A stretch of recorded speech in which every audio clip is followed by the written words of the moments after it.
යාළුවනේ අද මම ඔයාලට කියලා දෙන්න යන්නේ තථාගතයන් වහන්සේ දේශනා කරපු ඊටමත් ගැඹුරු ඒ වගේම වැදගත් සූත්‍ර දේශනාවක් ගැන. ඒ තමයි ජාලිය සූත්‍රය. මේ සිදුවීම වෙන්නේ මෙහෙමයි. එක්තරා කාලයක තථාගතයන් වහන්සේ කොසබෑ නුවර ගෝචිතාරාමයේ වැඩ වෙසෙනවා. ඒ වෙලාවේ මණ්ඩිස්ස කියලා පිරිවැජියෙක් සහ දනුමුවා පාත්‍රයක් පාවිච්චි කරන පැවිද්දෙක්කුයි අතවැසියෙක් වුණ ජාලිය කියන පිරිවැජියා තථාගතයන් වහන්සේ ළඟට පැමිණෙනවා. ඇවිත් බුදුහිමියන් එක්ක සතුරු සාමිච්ච කතා පවත්වලා එකත් පස හිටගෙන බුදුහිමියන්ගේ මෙන්න මෙහෙම ප්‍රශ්නයක් අහනවා.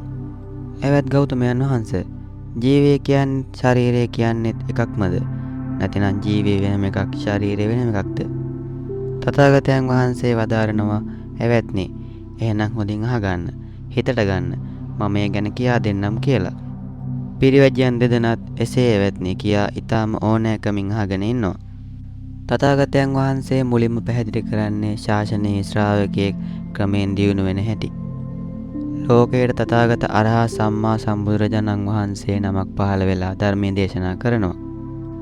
සාමජ්ජ ඵල සූත්‍රයේ දැක්කෙන හැටියට ඒ ධර්මය අහලා පැහැදින ශ්‍රාවකයා මහාන වෙලා සම්පූර්ණයෙන්ම සිල්වත් පුද්ගලයෙක් බවට පත් වෙනවා.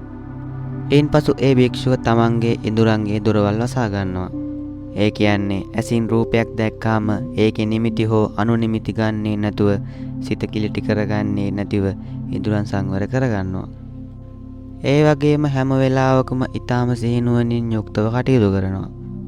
ඉදිරියට යද්දී ආපසු හැරෙද්දී ඉදිරිපස බලද්දී දෙපස බලද්දී මේ හැම දෙයකදීම සිහිනුවණින්මයි ක්‍රියා කරන්නේ. ඒ විතරක් නෙමෙයි තමන්ගේ කය පරිහරණය කරන්න අවශ්‍ය කරන සිවුරෙන් විතරක් ඊටාම සතුටින් ජීවත් වෙනවා. මේ විදිහට ආරශීලයෙන් යුක්ත වුණු ඒ භික්ෂුව සිහිය අරමුණක තබාගෙන ලෝකයේ කෙරෙහි තියෙන දැඩි ලෝභකම සහ සැකය ඇතුළු සිත කිලිටි කරන නීවරණ ධර්මයන්ගෙන් සිත පිරිසුදු කරගන්නවා. මෙතනදී තථාගතයන් වහන්සේ ලස්සන උපමා පහක් දෙනවා. කෙනෙක් තමන්ගත් ණයක් ගෙවලා ඉවර කළාම රෝගයකින් සුවය ලැබුවාම හිරගෙහින් නිදහස් වුණාම අනුන්ට යටත් දාසකමෙන් මිදුනහම නැතිනම් බියකරු කතරමඟක සුවසේ තරණය කළලා කෙලවරට පැමිණියාම දැනෙන ඒ මහා සැහැල්ලුව වගේ භික්ෂුව තමන්ගේ සිතේ තිබුණු නීවර පහම ප්‍රහීන වුණු බව දකිනවා. නීවරණ නැති වුණාම සිත එකඟ වෙනවා.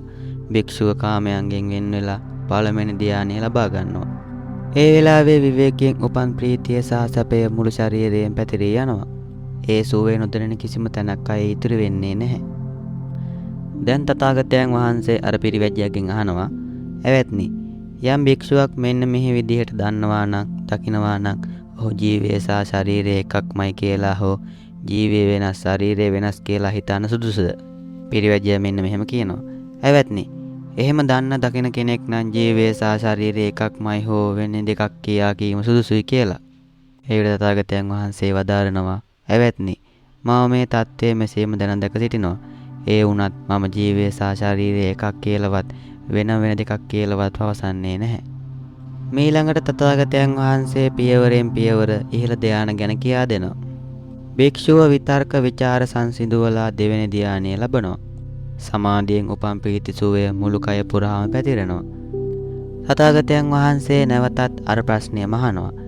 පිරිවැජියන් කියන්නේ එසේ කීම සුදුසුයි කියා වුණත් තථාගතයන් වහන්සේ වදාරන්නේ මම එසේ පවසන්නේ නැහැ කියයි. මේ ළඟට ප්‍රීතියත් දුරු කරලා තෙවෙනි ධානය ලබනවා. නිෂ්ප්‍රීතික සුවය මුළු කය පුරාම පැතිරෙනවා. මෙතනදී තථාගතයන් වහන්සේ වදාරන්නේ මම ජීවය සහ ශරීරය එකක් හෝ වෙනස් කියා පවසන්නේ නැහැ කියයි. මේ ළඟට සැප දුක් දෙකම ප්‍රහාණය කරලා සතරවෙනි ධානය ලබනවා.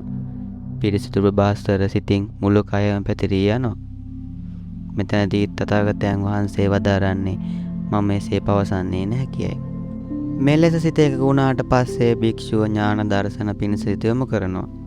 ඔහු තේරුම් ගන්නවා මගේ මේ කය රූපී එකක්. සතර මහා භූතයන්ගෙන් හැදුණු බිඳෙන නැසෙන සුළු එකක්. මගේ සිතත් මෙන්න මේ කය මතම රැඳී තියෙන්නේ, බැඳී තියෙන්නේ කියලා. මෙතනදී උපමාවක් දෙනවා. ලස්සන වෙරළු මණිකක් අතට ගත්තු ඇස් පෙනෙන කෙනෙක්. ඒ මණික මැදින් නිල් පාට හෝ කහ පාට ලණුවක් අමුණලා තියෙනවා පැහැදිලිව දකිනවා වගේ භික්ෂුව මේ කය සහ සිතේ ස්වභාවය පැහැදිලිවම දැක ගන්නවා. ඊට පස්සේ භික්ෂුව ක්‍රමයෙන් උසස් ඥාන කරා සිත යොමු කරනවා. පළමුවෙනි ඥානය තමයි මනෝමය කයක් මැවීම. තමන්ගේම කයට සමාන වෙනත් මයෝමය කයක් නිර්මාණය කිරීමේ ඥානය. දෙවැන්න 이르දි විඥානය. අහසෙන් යාම බඹලෝ දක්වා කයින් බලය පැවැත්වීම වැනි 이르දි ප්‍රතිහාර පෑමේ ඥානය. දිබ්බසෝත ඥානය, පරචිත්ත විඥාන ඥානය සහ පුබ්බේ නිවාසානුස්සතිය ඥානය භික්ෂුව ලබනවා. චතුප්පාත ඥානය. සත්‍යය මැරෙන හැටි සහ තමන්ගේ කර්මානුරූපව පරලෝව උපදින හැටි දකින ඥානය. මේ හැම ඥානයක්ම භික්ෂුව ලැබුවත් තථාගතයන් වහන්සේ අර පිරිවැජියාගෙන් අහන්නේ එකම ප්‍රශ්නයයි. මෙසේ දන්නා කෙනෙක් ජීවය සහ ශරීරය එකක් හෝ වෙනස් කියා පවසන්න සුදුසුද? පිරිවැජියන් සුදුසුයි කිව්වත් තථාගතයන් වහන්සේ වදාරන්නේ මම මෙසේ පවසන්නේ නැහැ කියයි. අවසාන වශයෙන් භික්ෂුව තමන්ගේ සිත ආශ්‍රවක්ෂය ඥානය පිණිස යොමු කරනවා. ඔහු මේ දුකයි, මේ දුක හට ගැනීමයි, මේ දුක නැති කිරීමයි, මේ දුක නැති කරන මාර්ගයයි නිවැරදිව දැනගන්නවා. ඒ වගේම මාගේ පුනර්ජන්මය අවසන් විය. බඹසර වාසය නිමෝය. කල යුතු දේ කරන ලදී. රහත් වීම පිණිස තව කල යුතු කිසිවක් නැත කියා ප්‍රත්‍යවේක්ෂා ඥානය දැනගන්නවා. දැන් තථාගතයන් වහන්සේ අවසාන වතාවට පිරිවැජියාගෙන් අහනවා, "ඇවැත්නි, යම් මහණෙක් මෙන්න මේ විදිහට දන්නවා නම්, දකිනවා නම් ඔහු ජීවයත් ශරීරයත් එකක්මයි කියලා හෝ ජීවය වෙනස් ශරීරය වෙනස් කියා හෝ කියන සුදුසුද?" එවිට අර මණ්ඩිස්ස සහ ජාලිය කියන පිරිවැජියන් දෙන්න මෙන්න මේව පිළිතුරක් දෙනවා. "ඇවැත්නි, මෙන්න මේ වගේ උත්තරීතර තත්වයකට පත් වුණු මෙසේ දන්නා දකින භික්ෂුවක් නම් ජීවය සහ ශරීරය එකක්මයි කියලාවත් වෙන වෙන දෙකක් කියලාවත් කීම කිසිසේත්ම සුදුසු වෙන්නේ නැහැ" කියලා. එවිට භාග්‍යතුන් වහන්සේ දේශනාව අවසන් කරමින් වදාරනවා, "ඇවැත්නි, මම මේ සියල්ල මෙසේම දන්නවා, දකිනවා. එතකොදුවත් ඒ ජීවයයි, ඒ ශරීරයයි කියලාවත් ජීවය වෙනම එකක්, ශරීරය වෙනම එකක් කියලාවත් මම පවසන්නේ නැහැ" කියලා. භාග්‍යතුන් වහන්සේ මේ උතුම් දේශනාව වදාරලා අවසන් කළාම මණ්ඩිස්ස සහ ජාලිය කියන පිරිවැදියන් දෙදෙනා ඊටමත් සතුටු සිතින් තථාගතයන් වහන්සේගේ වචනේ පිළිගත්තා.